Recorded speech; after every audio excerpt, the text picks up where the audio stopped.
So this video is on which of the 4,000 plus gods am I referring to, a viewer asked. And they asked that question on a video that I posted or uploaded, and I don't even remember what I was talking about. And I didn't rewatch the video, so I don't know what the context is for this guy's question, but I assume I was talking about God. And so I'll just go through the concept of what God is as a concept and what deities are in general. So there are 4,000 plus gods. Somehow the notion got started that there's no God besides the one true God, which is somewhat true, and I'll explain how. But within that God are reoccurring self-similar fractal patterns. So within the largest idea of God, within that there's replicas, there's deviations, there's copies. You know, picture the Mandelbrot set as you zoom in and you find the Mandelbrot set again. As you zoom in though, like even if you see if you see a fractal copy of God, that fractal copy is missing the totality of God that you remove to zoom in on the fractal and recreate the whole thing. So that's a way that you could understand a lesser deity to be, and those lesser deities in comparison to God are very imbalanced. They're missing attributes, they're missing characteristics, they're missing some aspect of the totality of goodness that is capital G God. And so people became materialistic or something like that, and they think gods have something to do with belief, and that's just a blindness, right? Like humans used to be able to see this stuff. If you watch my videos on perception, you'll see that perception is something that's variable. It's based on your skill level, it's based on your energy levels. So your energy levels are based on your lifestyle and how you use your attention and where you put your attention. And that lifestyle like changes the chemical and the electrical activity of the body, and you become sensitive to different waveforms and different energy patterns in the world.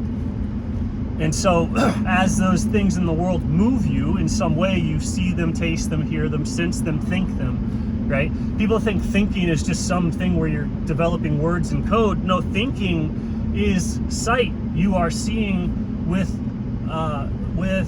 like brain photons, and you see the thoughts, right? And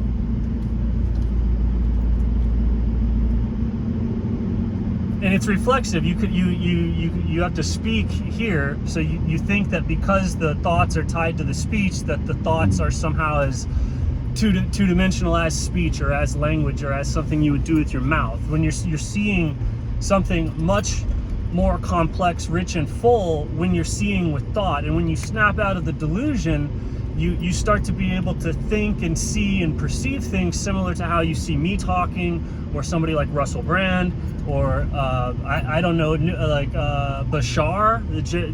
This is people just describing a world that they see with their mind. I don't know if this is the same as the third eye or what, but this is the thing by which, like, you have that perception, like nobody's taking that away, and then if you that perception is independent of the body.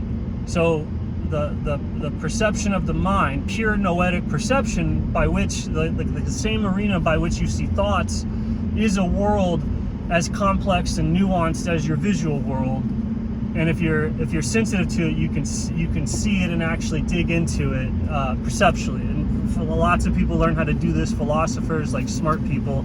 And it's not because of the people that are smart, it's not because of the facts that they've memorized. They've just looked at thought for so long. Like by when you're reading books, when you're listening to people's ideas, when you're taking tests, you're looking at thought. And so people who become smart are looking at thought for so long that they become thought artists. They become good at looking at thought. Everybody does it. The same way that everybody can draw a smiley face, everybody can think, right? But some people can draw photorealistic images of faces, and some people can just draw like a smiley face. Some people can't even draw a smiley face. They can only do an emoji, right? So that's the level of thought, like skill, both developed and raw innate talent. So that's always there. And then you have like your perception that you can change with your lifestyle, your age, your physicality, your hormone levels. You can take drugs, right? Different drugs will cause your perception to shift drastically. And so these shifts in perception are, oh, where's the deity? Where's the 4,000 deities? Well, they're over there. They're in that shifted perception that you could access, but you're not.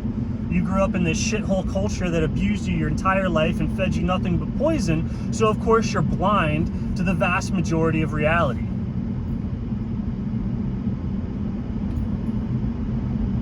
And arrogantly so.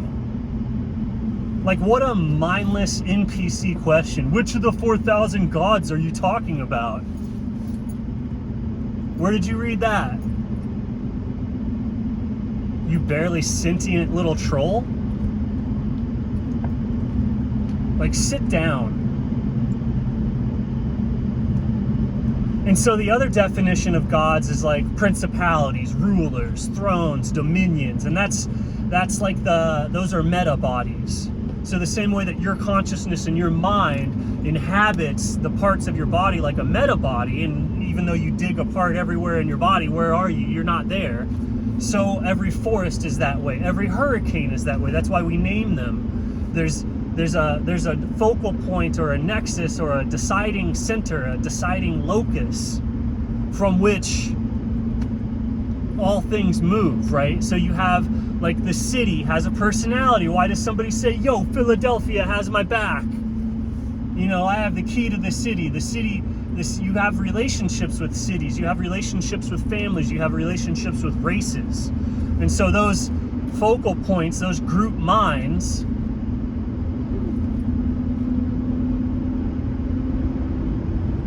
are gods. And so yeah, there's the god of doors, there's the god of clouds, there's the god of hurricanes, there's the god of war, there's the god of, and it's just seeing with your fucking mind photons. You can see when there's a war, you see there's a fucking entity, there's two gods battling. When you get 10,000 people to slaughter themselves, those people are usually host to a demon or something like that. The same way that every cell in your body is host to your mind. And you go, oh, well, why did my hands do that? And they go, I was possessed.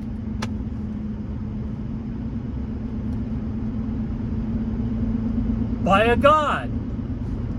Normally it would be like, oh, I'm possessed by Kurt and I'm doing Kurt things, but you could be possessed by lust, rage, indifference, confusion, the will of a city, the will of a people. Anytime that you're pressured, what do you think peer pressure is? What do you think groupthink is? That's when all these people behave as one.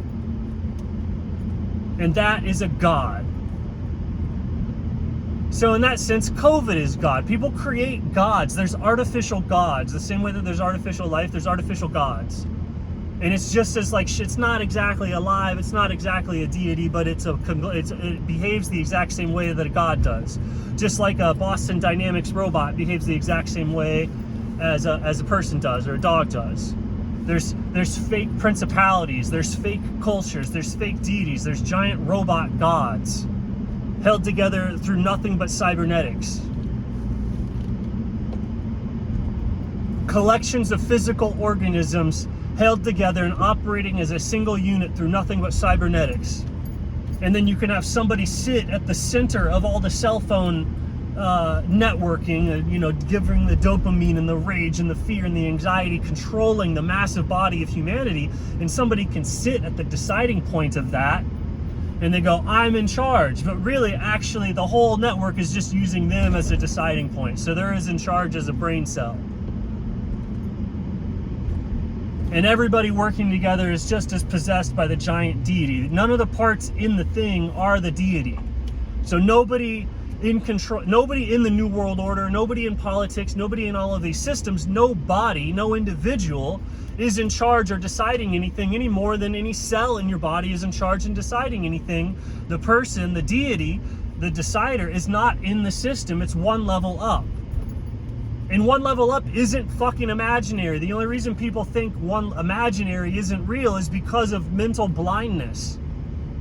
Like a trance dream-like state where all you see is the surface level imagery without any question. Then you wake up and you go below the surface level imagery. So most people are at the surface level imagery of thought, but within it is a world just as three-dimensional as the thing that I'm driving through right now. And so there's lots of gods there. There's lots of gods in any whatever country. There's another god is a country. The land. And if you don't believe in these things, you're a fucking moron. You're not smart and arrogant or anything. You're just stupid. You're blind. You're injured. You're poisoned. You're unhealthy. You're unconscious. You're not awake. And the same thing could be said if, long story short, if you don't see that Christ is the embodiment of the God that is not missing or lacking any of the other gods, the God that is lacking nothing but broken into 1,000 pieces, feeding and becoming the principality of all the nations, of all the people, everything, everywhere. Constant communion, constant Eucharist. If you're blind to that, you're also an injured, poisoned, dead moron.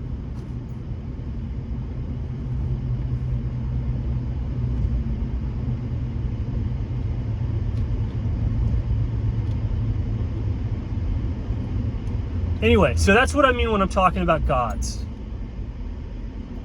And which of the 4,000 ones? Usually the God, the pattern. Perfectly reflected, not perfectly, very much reflected in water.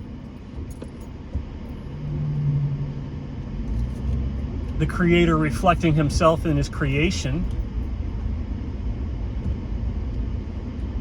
The fractal that you're immersed into in baptism, where the fact and the myth become one. So of course water is both fact and myth.